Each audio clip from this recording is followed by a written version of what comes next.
What's going on, guys? It's Taz with Two Wheel Toys. Today I'm doing a quick I can't say how-to video apparently. Today I'm doing a quick how-to video on how to rebuild your fork seals on your supermoto or dirt bike or street bike or fork seals for the most part. I am going to be doing it on a 2013 KTM 500 XCW. It is my personal bike.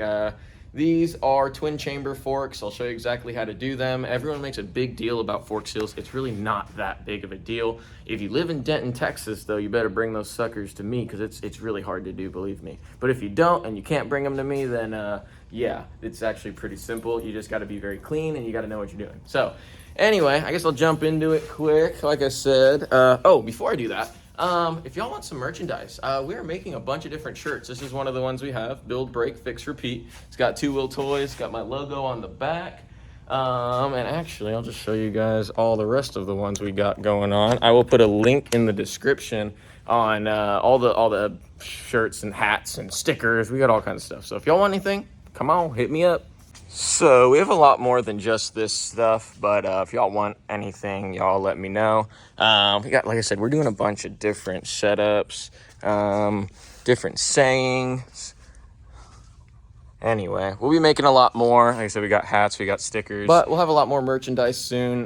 Building a new shop location at the moment. It's actually going to be on my property, bigger, nicer. I'm going to have a bigger showroom, nicer showroom. I'm going to have a spot for merchandise, and it's going to be a lot better. A lot of cool things are happening with Two Wheel Toys. I'll be filming a lot more, doing a lot more cool stuff. But anyway, so I'm going to start pulling the forks off of this thing. I'll probably just do a time lapse, and then I will tell you guys anything important. These are pretty simple forks, but every KTM most dirt bikes are pretty close. Some are twin chamber, some are open chamber. There's some smaller differences, but for fork seals, for the most part, this should get you going. But yeah, I mean, it's really simple. I'll show you real quick.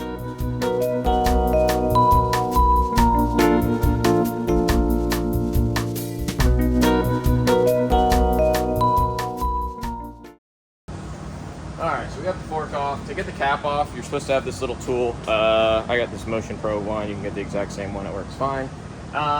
You can try and get it off with this nut. That just says preload. You're technically not supposed to do that, but it does work.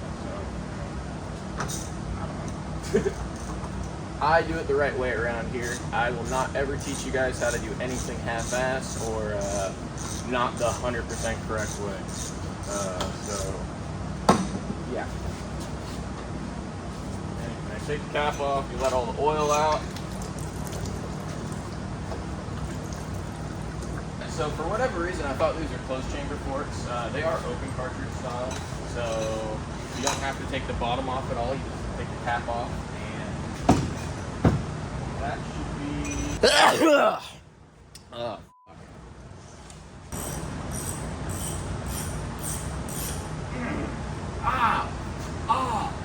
Oh, that hurt.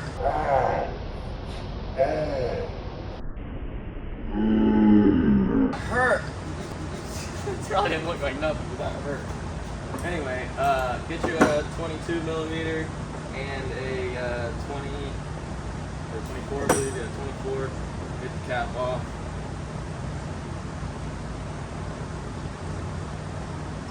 Watch out, sometimes these threads will cut your ass. I normally wear gloves when I do this, but anytime I record, I look like an idiot and I don't do things like I normally would and it's clean and whatnot, so I'm worried about the video quality. If I just did things like normal, it'd probably look a lot more professional all the time. Anyway, so now I'll move you guys over here because I know you're quite far away. Alright, so I'm going to try to show you what I'm doing quick. Don't have my camera dude today, so just going to use a normal flathead, pop your old seals off. That's your dust seal. Then use a pick or a flathead. I usually use a pick. Get this little retaining clip out of here. And then you just give her the one old pop-a-roo. Alright, then always use a rag when you're putting it in here, in your vise or whatever, or some soft jaws, because you will scratch the out of it. And then, can you even see what I'm doing? Yes, you can. Clean everything, suspension, or really anything on bikes. Very important to stay clean. You get 1 grain of sand or anything underneath these seals, it's just gonna leak again and you're gonna waste your time. So, anyway, so now I'm just gonna clean all this up. I'm gonna throw the new seals on. And I'm gonna zoom you out a little bit for that. Alright, so these are your bushings. You don't have to replace these every time. If these are scored up or anything, then yeah, go ahead and replace them. And you've got small bushing, well, thick bushing, smaller bushing, and then you've got your washer that sits on top of your fork seal. Then you've got your fork seal, then you've got your clip ring and your dust ring, or your dust cover. So again, clean all this shit, make sure it's real squeaky. Oh yeah, squeaky.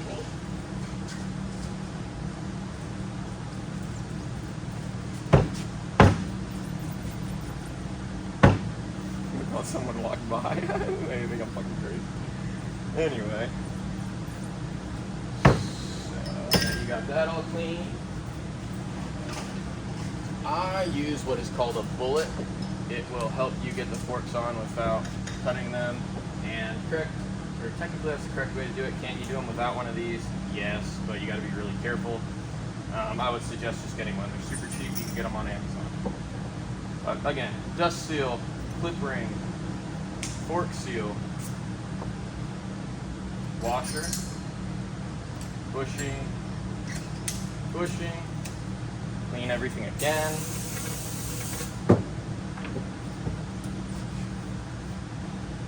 And we'll go over to this side and we'll smack her on in here. Oh, you like that? Oh, she liked it.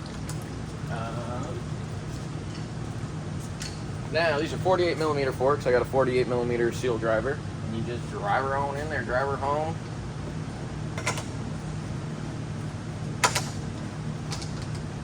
So you're gonna push all the metal pieces down first,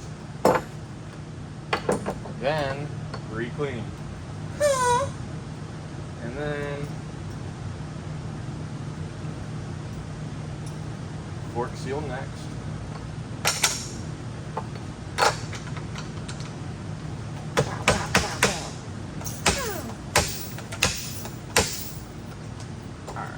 Make sure that sucker's all the way down. Once it changes pitch, like the sound of it, that's when you know it's all the way in. Get your little clip ring back in there.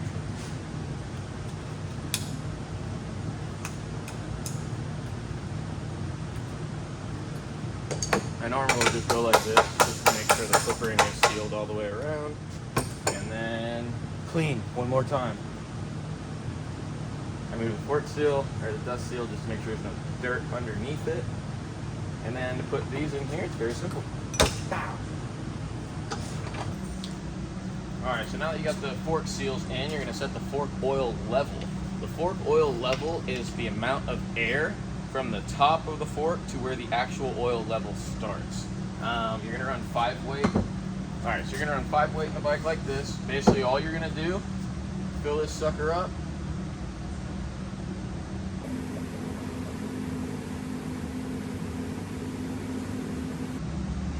It should be like 630 cc's, but, ooh, shit, I almost overfilled it. Fill it up and then literally just pump your dampening rod until there's no air bubbles coming up or anything. So it should feel smooth, dampening all the way up and all the way down. Move the outer chamber too. Ooh, don't go that far. You see how that changed? Wasn't supposed to do that. That was my mistake. But just kind of go up and down a few times with that. Now all the air's out. So now you're going to use a one of these little tools. I have it set right now to 120 millimeters from this section to the very end. That's going to be the air gap for this fork. You can set it for anywhere from 110 to 130. I just set it to 120 because it's right in the middle. And I kind of have it stiff for supermoto and whatnot. And then I have a brake bleeder tool. It's just a vacuum tool. And I suck out the excess. I hope you guys can see me. I feel like you can't even see me. Alright, so now it's sucking air, so I got the oil level at the correct spot. Now, you just pull that dampening rod back up, throw your spring on. Gotta kind of hold it up with your finger. Throw the cap back on.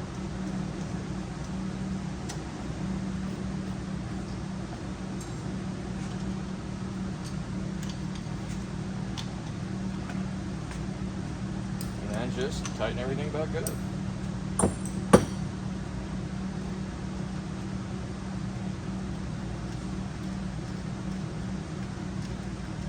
I'm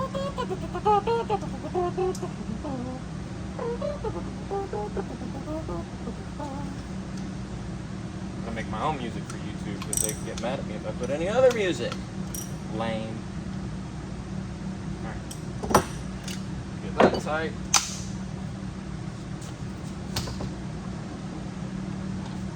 Throw it back in the vise.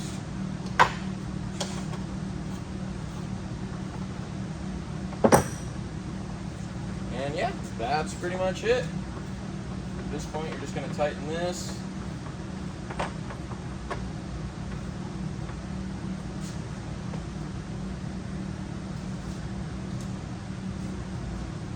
You don't have to go crazy with this, just get it tight, snug. And then on a KTM, if you haven't messed with your clickers or anything, clickers on a KTM have 30 clicks, so in the middle is 15. So all the way out, all the way in, and then go out 15 clicks, and that'll be a good baseline for the middle of your adjustments, and you can adjust from there.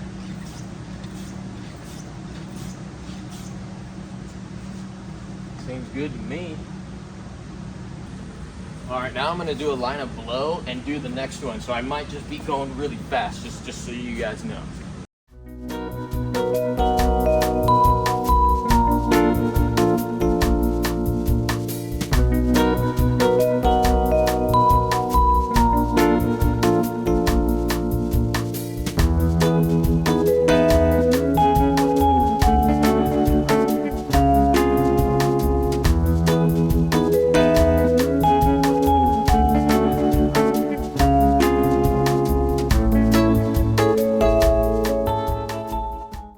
Obviously, throwing the forks back on the bike is pretty simple. If you had pretty bad fork seals, I would suggest doing your front brake pads as well because they're going to be soaked in fork oil. Clean your front rotor off, and then there is a sequence to actually putting the front end together. So obviously put the forks in, you'll put the axle through, you will tighten the axle nut, then you will tighten the pinch bolt, retighten the axle, then you can grab the front, spin the front tire, grab the front brake till it locks up. A few times, just kind of straighten everything out. Then you'll tighten these pinch bolts, tighten the top. I mean, obviously the top ones, these, once you put the forks in, you'll have these kind of snug, but don't tighten them. Then tighten these, and then you'll do these. These bottom triple clamp bolts, if you tighten these too much, it will lock up not lock up, it'll make the fork really, really stiff. These are supposed to be 15 Newton meters. These are supposed to be 17 Newton meters. So just use your torque specs, do everything correctly, and you should be good there.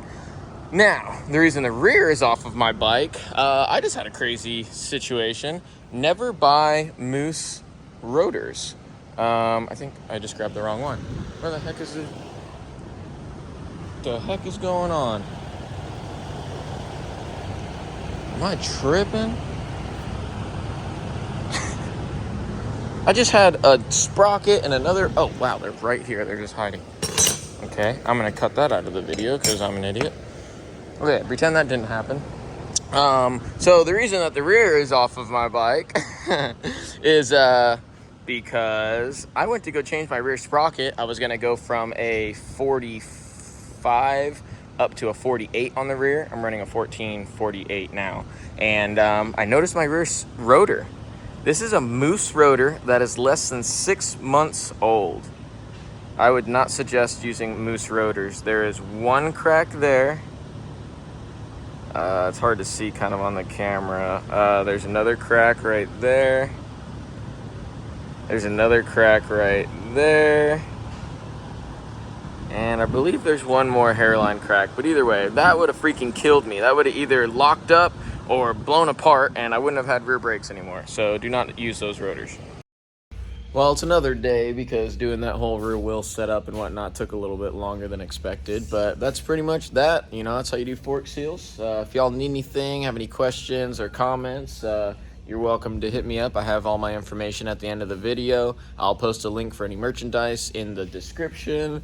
I got a new sticker for my Supermoto. That's pretty sweet. Of course, it's backwards, but you get the gist. All right, well, thanks for watching, and see you guys soon.